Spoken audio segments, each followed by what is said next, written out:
can we just take a moment and talk about multi-level marketing in Kenya? Na sahi kwanza wamekuwa wajanja because they've realized like once wame throw in a product that is a good, or once they throw in a service, automatically they will not be flagged off.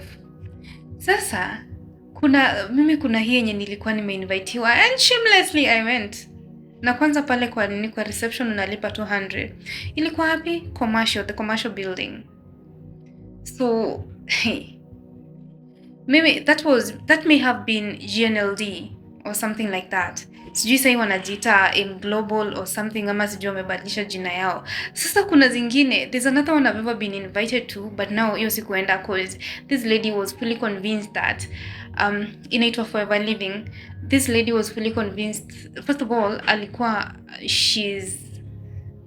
na weight, alikuwa mnene, alikuwa na occupy a lot of space, basically more than me. So this lady alikuwa convinced that zile products zenye alikuwa nauza, sijui kulikuwa na bottle, like a certain bottle you'd buy, like a container, chupa hivi unanunua, iko na product yenye unakunywa every single day, na pia kuna products za kujipaka. So mimi, she got me at products za kujipaka kwa uso, because back then my acne was worse. So hata ni dark marks na haka, the only pimple I have is this one.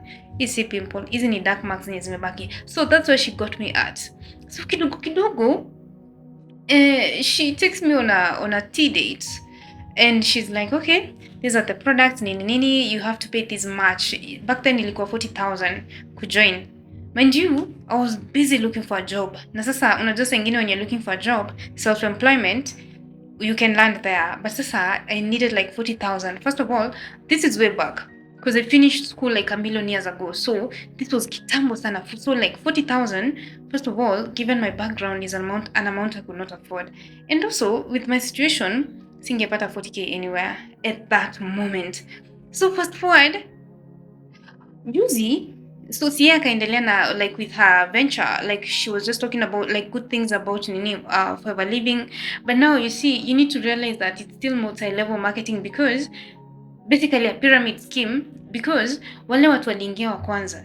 You see, kwa hizi vitu, wale watu wa kwanza, they're the only ones who benefit. Wale watu waliingia wa kwanza, they wanapatiwa products za 40,000. But now when they refer someone, and that someone makes like a 40,000 payment to buy these products in order to like go and sell, so they can make profit off of them, yule mwenye aliwaingiza ana make like an amount of money every month. So inaenda hivyo, like the more recruitment, the more money the one above anapata. So wale wa chini kabisa, they don't get anything whatsoever. Juu sasa kama sahi, nani anaingia hizo ma M Global and stuff like that. However, I still believe watu wako. So this other one, sijui ni wataje, lakini acha tu ni wataje, because at the end of the day it is multi-level marketing still. So kuna hii yenye nilienda juzi, it may have been around the month of May, ilikuwa May. So in May, rafiki yangu tu akanipigia simu akaniambia, yo, kuna opportunity hapa ya self-employment. Kwanza akadiscredit what I was doing to earn money back in May this year, akadiscredit that, na akanionyesha this is the way to go. Ati yeye huwa na sijui pesa ngapi per month, na pia ananiambia kuna watu wanaaningi over 1 million per month. So niko like, wow, this is a great opportunity, na hayuko kwa hii nchi. So alikuwa nchi, sorry for another day, but nikisema nchi mtajua ni gani, and you'll understand the mind behind all that.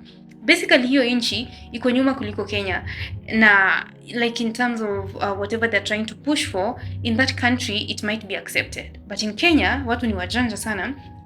Yeah, watapata a few people but not as much. So akakuja ako like so nikafanywa like a whole presentation. Ilikuwa like this is what we do. Sisi tunasaidia watu wenye wana travel, sijui kama tuseme umetoka hapa unaenda maybe like in Nepal, si lazima utahitaji place ya ya accommodation and stuff like that. So ukijoin club ya watu wanakuslashia accommodation by like 50-60%, or even sometimes up to 30%, which is like 70% off, right? So nikakuwa interested. First of all, yeah, nikakuwa very much interested. Presentation ikaendelea, tukaonyesha wale watu wenye wana travelingi. So what really got my attention sijacheka, who's that laughing? What really got my attention was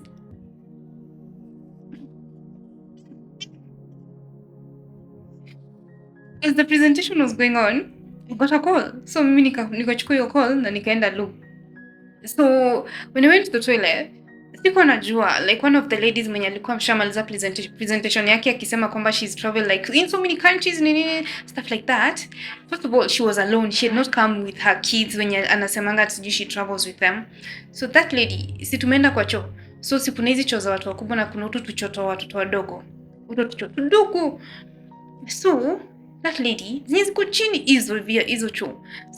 So mimi nikaingia lu because I didn't want to like disrupt like some ladies who are making like a TikTok hapo kwa Mira. So I went to the loo and picked my call alafu nikatoka. So and also like I relieved myself. So nikatoka. Kutoka nje ya nini ya loo, who do I see coming from? First of all, choo ziko na watu. So nikishamaliza, when I'm going to wash my hand, who do I see coming out of the tiny toilet? It's this babe. So first of all, that was my first red flag. Just sasa sikuwa nimesikiza like everything else. Na just sasa like the what is it called?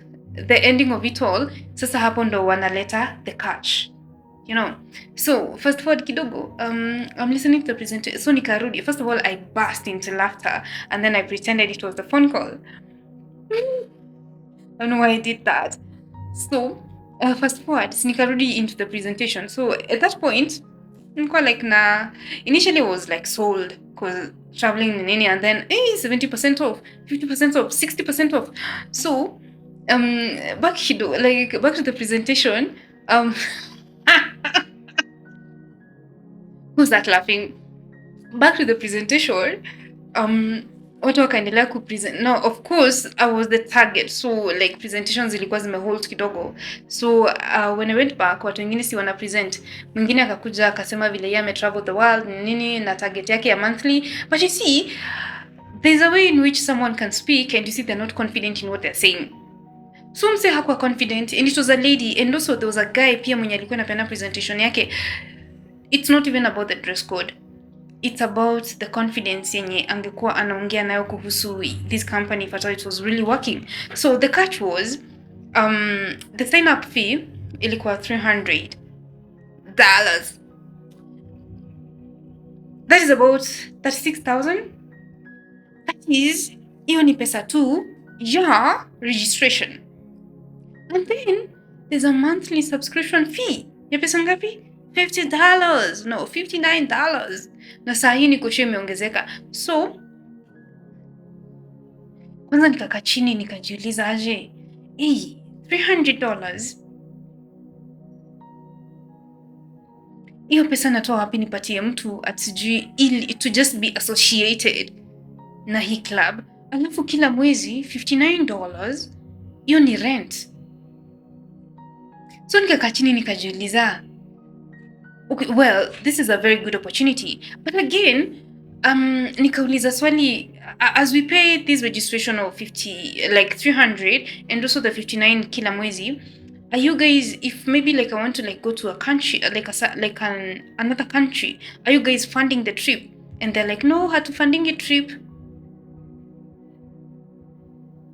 So, mimi nalipa tu hii $59 every month, ili tu nikifika pale accommodation peke yake ndo mnasort.